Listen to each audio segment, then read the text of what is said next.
I'm Steve Mintz. I'm with Huston Design, and I'm delivering Marketing 101, which is the prerequisite for the brand story workshop that we're going to be doing at Starting Block on April the 10th. So it's an opportunity to give you some basics around marketing, the marketing mix, maybe how we're developing marketing strategy, give you some things to think about and ponder for your business. Take a second to think about marketing. What is it? What does it mean to you? Do you think of marketing as just being a bunch of pretty pictures? Maybe you think of marketing as just, posting to social media, uh, putting flyers out there. Maybe you think of marketing as, aspects of selling, cold calling, things like that. Um, some people think of marketing as lying, but just with fancier words.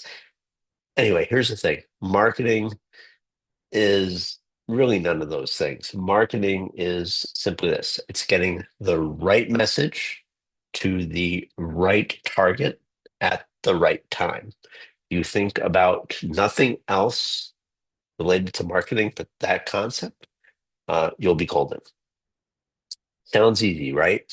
But marketing is kind of like baking a souffle. If you fail at any one step, your souffle is going to collapse.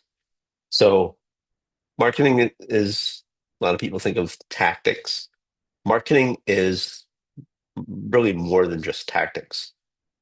It's not just posting to YouTube. It's not just uh, posting on Facebook or doing Facebook ads. It's not having a pretty logo. And I can tell you, it's certainly not lying. Um, marketing is kind of like a pizza. You have to have all the different pieces.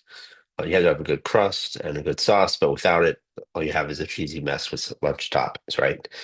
Um, so at the end of the day, marketing is about using a whole bunch of different things to connect with your customer, helping that customer see how your product or service helps them to solve a problem and fit into their lives or improve their lives. It's about solving the problems that make their lives better, even if that's just by selling them a really amazing cup of coffee or designing a website that makes them not want to throw their laptops out the window, that sort of thing. But you can think of marketing, big part of marketing is the four P's. They're really the basics of marketing. Product, price, place, promotion. They're called the marketing mix, and they are a big part of any strategy that you may have. Think of each P as being a tire on a car. One of those tires is flat, you're really not going very far. So you need to have all four of your P's in good working order so that you can move your business car uh, down the road very easily. First P that we'll talk about here is product. If you don't have a good product, the rest of it is irrelevant, right? Do any of you remember New Coke? Maybe the DeLorean car, from Back to the Future, maybe the Ford Pinto, uh, Sony Betamax, Google Glass, all these products that were supposed to be revolutionary when they came out, and they bombed. Um, so you don't remember them because they were not very good. And it's vital to ensure that you have a good product, that you perfect your product really before you even try to market it to your customers. And your product has to be marketable for customers. This means thinking about every aspect of that product. What's its quality? Does it perform the way that it should? Is your service easy to use? Is the experience good? What's the unboxing like? How well is your product made? Does it last? Is it durable? Is it sustainable? Is it accessible? Um, how does it um, hold up to positioning, right? Is it positioned well in the marketplace? Is it uh, good relative to your competitors? Do you have good add-ons? Are people able to customize your product? These are all things that you have to think about when you're developing your product or your service. At the end of the day, though, it has to add value to your customer. If it doesn't add value, you're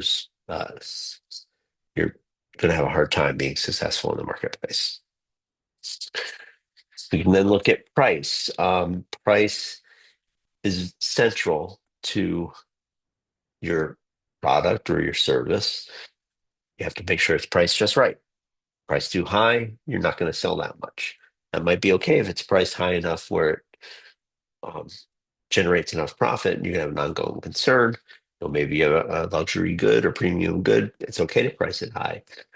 But if you price it too low, then it's not going to be profitable, and you're going to have a hard time sustaining your business. So just you always have to have a good balance between price and profit and what the market can bear. And there's a number of different ways you can set your price. You can set a value-based price, which is taking a look at what is the value of your product, what's that collection of benefits the customer is going to place value on. Are you priced at a level where that is equal? Do you use same pricing? So you price your product the same all the way across all your products. Maybe it's a value meal, $1 value meal strategy, or $5 foot long like Subway did, where all the subs were priced the same. You can have premium pricing, so add some level of luxury bespokeness to your product. Maybe your product is not as readily available in the marketplace, a little elusive, reinforces that perception of exclusivity or status. You can do penetration pricing, where you might price your product very low to start with so that you can build up a market and then start raising your price later. Once you have raving fans and people love your product, then they're going to tolerate a um, higher price point. So think of a lot of streaming services start that way, or maybe health club memberships where you might have 6 months at a much lower introductory rate before they bring you in at the regular rate. Skimming can be one where you price your product high for early adopters because they're eager to try new things. They want to be the first, want to be the forefront. So you can grab all the profits then at the beginning, and then you can reduce the price as your product matures and maybe gets replaced by other options, other alternatives. You also have loss leaders. We Costco hot dog. Let's drive people into Costco for a cheap hot dog, cheap meal, and they'll stick around and they'll buy other things as a result afterwards. Other things that happen to be more profitable. What about objectives? You could have all kinds of objectives, maximizing profit. You can also try to get cash flow through your pricing. You can offer discounts for um, early payment or for cash up front. You can price to get a return on investment. So if you're targeting maybe a 15% return on your business, you take the cost of your business divided by the number of units you plan to sell and tack on 15%. There's your 15% return. You can price to increase share or volume. So reduce the price to increase that share or volume. Maybe offer some discounts for higher volumes. You can use pricing, as we've talked about, to create an image. You can be a low price leader like a dollar store, or you can be more that luxury good like a Chanel or a Louis Vuitton or BMW, Mercedes-Benz, right? You can price to improve customer relationships. You can tiered pricing. So the more people buy, the better your customer. You offer them a lower unit price overall. So lots of different things you can do from a pricing standpoint. But at the end of the day, you need to price to that perceived value. If you do that, you have a pretty good chance of gaining a competitive edge for your product. Are you priced to, does the customer place a high value on the bundle of services or the bundle of benefits they get from your product? Then they're going to see the value that's there. If you're priced very high relative to that bundle, well, your perception of value is going to be lower than the price, and you're probably not going to move a lot of products. So it's very important for you to understand the needs of your customer when you're doing your pricing. And really, anything that you do from a marketing standpoint, it's all about the customer. You want to consider your competitors in your pricing strategy as well. Where do you stand in relation to your competitors with your price? All things are equal from a price standpoint. Where's your bundle of benefits there? If your bundle of benefits is better, you probably can price a little higher. Does it make sense for you to price higher? Also got to consider how your competitors are going to react to your pricing. So lots goes into that calculus. You need to evaluate your expenses. You want to make sure that you're pricing high enough where you're returning profit and you're able to invest in your business going forward. Then you need to learn how to adjust, or you need to learn to adjust your prices, right? So your pricing strategy should never be static. You should be playing around with your prices, trying to see what the market will bear. Certainly, you have to listen to your customers and what they're saying and what feedback there is there as well. See what trends are in the marketplace, be aware of those and adjust accordingly. The next P is promotion, which is really what people think about when they think marketing. And we'll talk a lot about promotion actually in our April uh, 10th session on brand strategy, and where we start talking about plan, and then on the 24th. So I'm not going to go into it here. Suffice it to say, it's how you're letting the market know that you exist, that your product is available, what's the story behind your brand or your product or your service, and all that. And then place, where are you selling your product? You want to sell it where your customer is going to be, but it also has to make sense for your customers. It's something they really need. It's a high involvement purchase. They really need to touch it, feel it, be right there with it. Then you're probably going to want to be in the storefront. If it's something they can, purchase from afar, they have, ways of trying on your product, maybe virtually, a virtual dressing room, maybe so that kind of enhances the purchase of clothing or eyeglasses, other things that they can try on at home. That's great. You can sell it online. So place is another consideration as well. Not going to go into that very deeply here. At the end of the day, make sure all four of these elements of the marketing mix are working in concert with each other, working together. If you bring it all together in the right way, it's like having a great dinner party at your house. There's going to be a lot of interaction. People are going to, talk over great food. They're going to enjoy themselves. You're going to have a really great experience, and they're going to, talk about the great time that they had, and they're going to look forward to doing it again. That's kind of how your business needs to operate. You need to be in an environment where your customers love you. Everything about your product or service makes sense to them.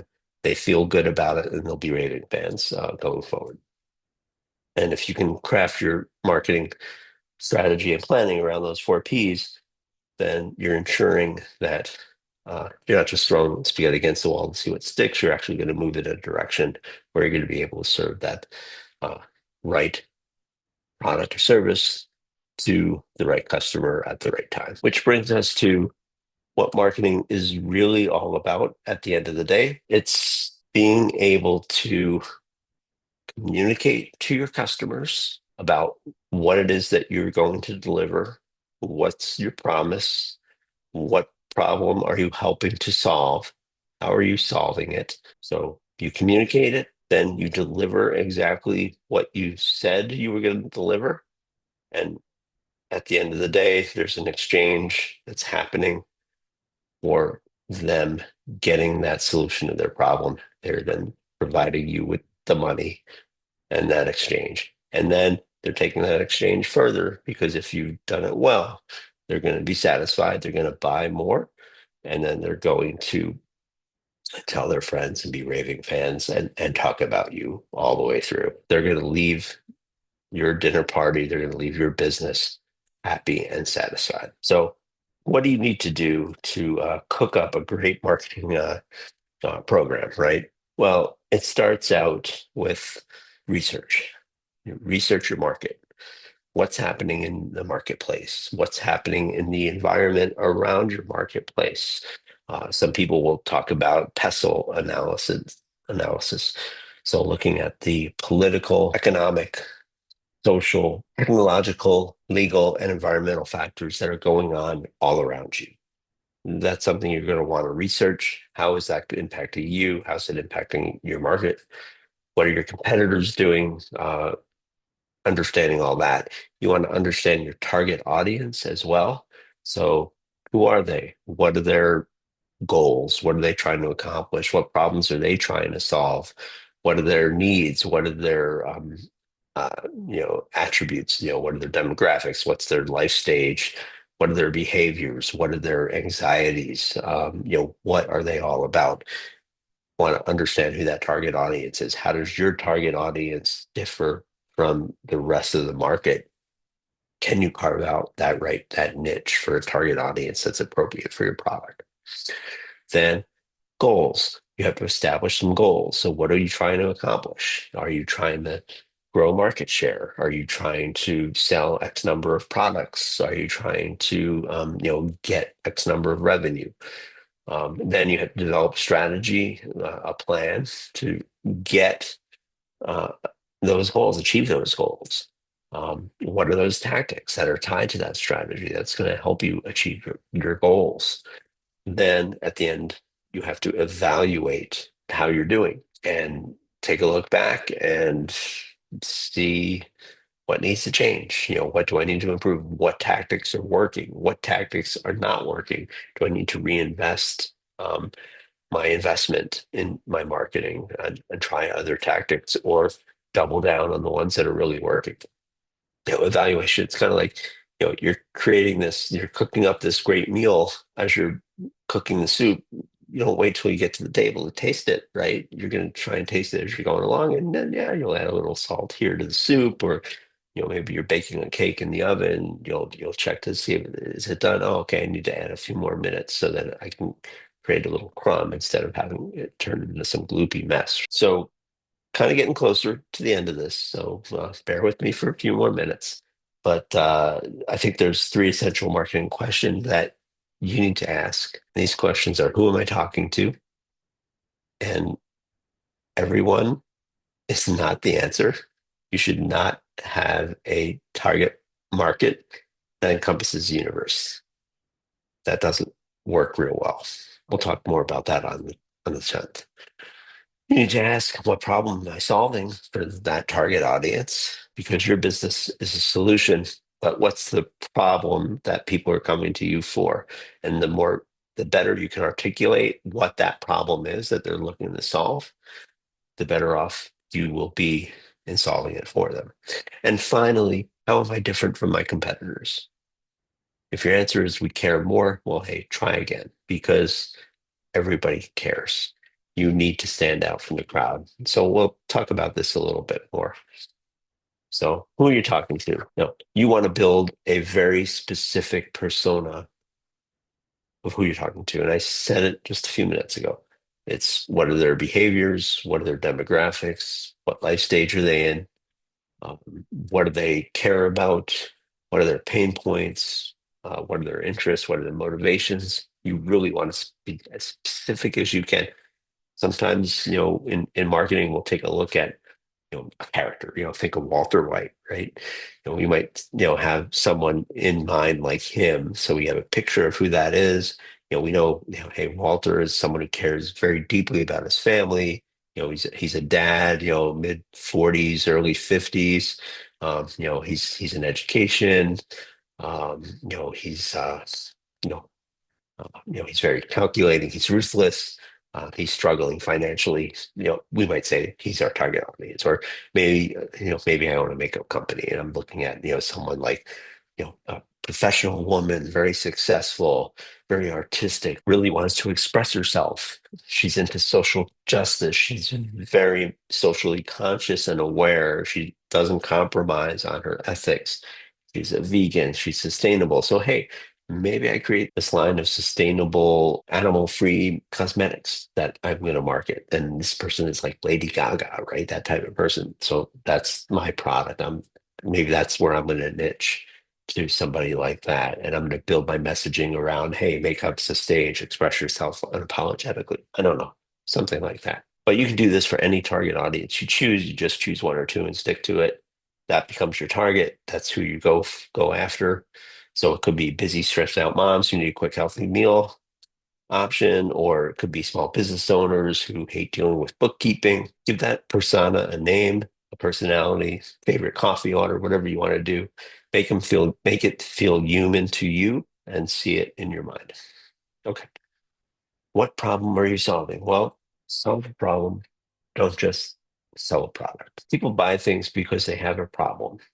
They need to lose weight. They need a new website. They need a way to stop their dog from eating their couch cushions. I don't know. If you focus on how your product solves their problem instead of just listing the features, people will pay attention, they'll listen, and you'll win every time. How are you different? Stand out. Otherwise, you're going to be forgotten. You're going to blend in with the crowd. So if your marketing sounds like everybody else's, you blend into that background. Maybe your competitors are all serious and corporate.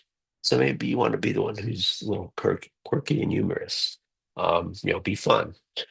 Maybe your competitors focus on price. Well, you can focus on quality and what makes your product a better quality product or service, a better quality service. Whatever it is, be different.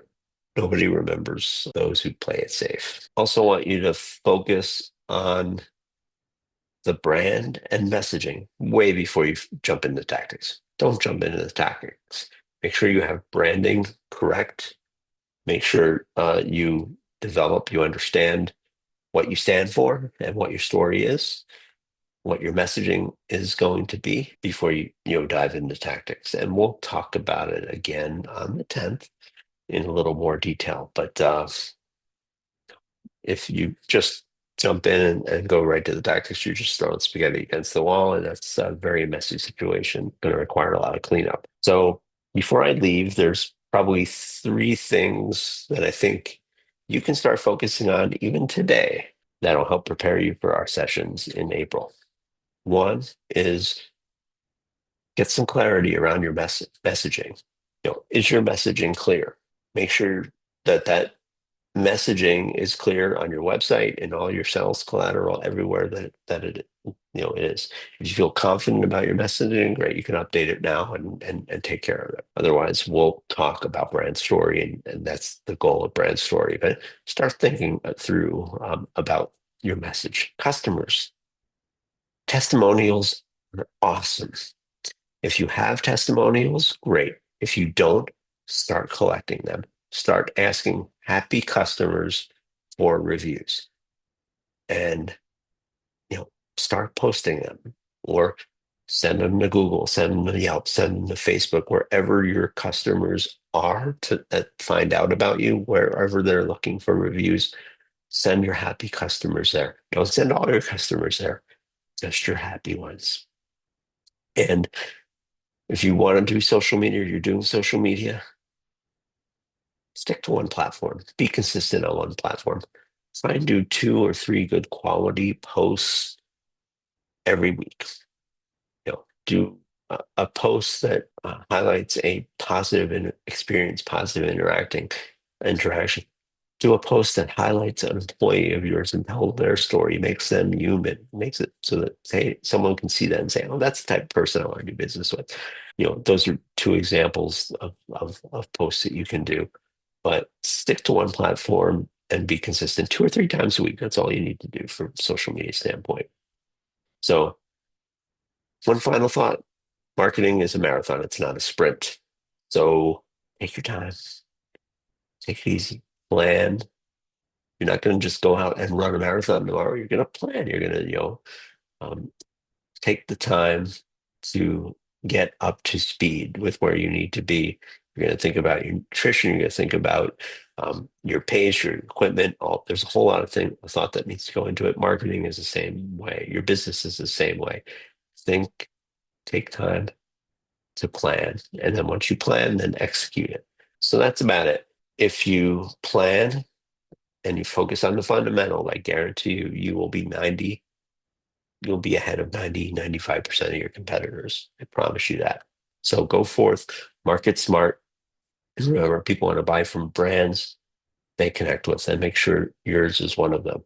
And we'll see you on April 10th at Starting Block from 3 to 5, where we'll walk through how to tell your brand story to make your product or service resonate with your target audience. I look forward to seeing you then. Thanks.